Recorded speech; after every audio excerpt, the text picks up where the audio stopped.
जी, आप अपन परिचय बताएं। प्रधान विष्णुपुरा सुषमा गिरी और भारतीय जनता पार्टी की महिला मोर्चा की जिला उपाध्यक्ष हूँ। क्या मामला है आपको? मामला भाई साहब, जब 2021 में चुनाव लड़ी थी तो हम लोग अपना जनसंपर्क ऐसे ही कर रहे थे, जनता मिल रहे थे और मेरे यहाँ वंदना पटेल चौराहे के हमारे लोग आकर के पानी में पी रहे थे। उसके बाद आकर के तुरंत वंदना पटेल इंस्पेक्टर जो थी हमारे यहाँ सागमन की, वो आते आते जनता पे अपना लाठी चार्ज मारना पीटना करना, ये मामला तो ये अपना वो कर ली केस मुकदमा। उसके बाद हम लोग पे मतलब इतने लोगों को कर दें, कुछ कितना कहा जाए कम पड़ जाएगा। और उसके बाद जो हमारे खिलाफ गुड्डी पटेल चुनाव लड़ी थी, वो हम लोग पे फर्जी लगा करके कि हमारे घर में घुस के फला ऐसे ऐसे करके लोग मारे पीटे गाली गलौज, चूँकि जबकि हम ना हमारी जनता इसके बारे में हम लोग कुछ जाने भी नहीं कि हम लोग घर में किसी के गए कि क्या के मतलब कुछ भी हम लोग को जानकारी नहीं। हम लोग ऐसा किए नहीं, जानकारी कहाँ से रहेगा हम लोग को।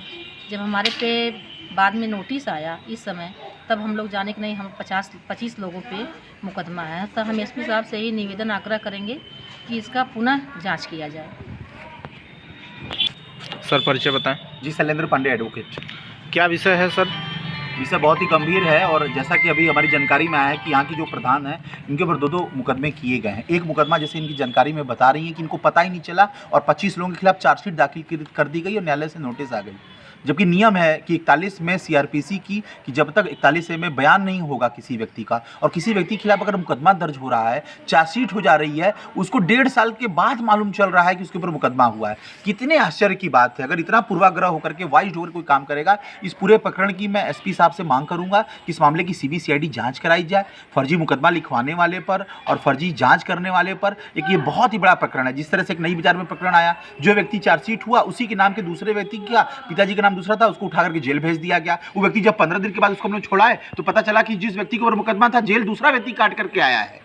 तो इस तरह की अगर त्रुटियां होंगी तो भारतीय संविधान और कानून पर से लोगों का भरोसा उठ जाएगा। ये एक बहुत ही बड़ा प्रकरण है और ऐसे प्रकरणों को लेकर के आज सुषमा गिरी एक ऐसी महिला के रूप में स्थापित हुई हैं जिन्होंने संघर्ष के बल पर, जबकि इनको घर छोड़ना पड़ा, 1.5 महीने ये अपने घर पे नहीं रही, उस दौरान चुनाव हुए, इनके पति जेल में थे, इनका बच्चा जेल में था, ये एक ऐसी आयरन लेडी के रूप में है और उसके खिलाफ ये लड़ रही हैं, जंग लड़ रही हैं। तो हमको सारे समाज को इनका सहयोग करना चाहिए। मैं पूरे उत्तर प्रदेश के प्रधानों से निवेदन करना चाहूंगा कि इनके ऊपर जितना अत्याचार हुआ, इस अत्याचार के खिलाफ वो अपनी आवाज उठाएं और एसपी साहब से इस बात के लिए मांग रखें कि इनकी पुनर्जांच करा करके सच्चाई सामने लाई जाए। धन्यवाद सर।